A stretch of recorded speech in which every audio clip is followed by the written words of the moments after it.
ఆడటం ఏంది స్వామి?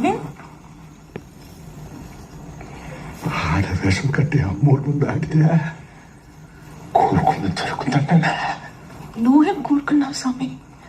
నువ్వు పుష్పరాజువయ్యా. ఎవరికైనా ఏమైనా కావాల్సి వచ్చినా నీ కాడికి వస్తుంది.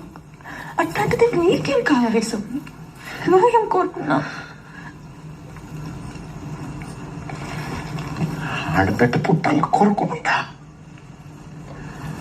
ఆడబిడ్డ అయితేంది, మగ బిడ్డ అయితేంది స్వామి? ఏ బిడ్డ అయితే ఏముంటుంది? కొడుకు పుడితే ఇంటి పెట్టుకునేవాళ్ళని కూడా కొడుకున్నా నేను. ఆడబిడ్డ పుట్టదనుకో ఇంకో ఇంటికి పోయి ఇంటి పేరు తెచ్చుకుంటావు కదా.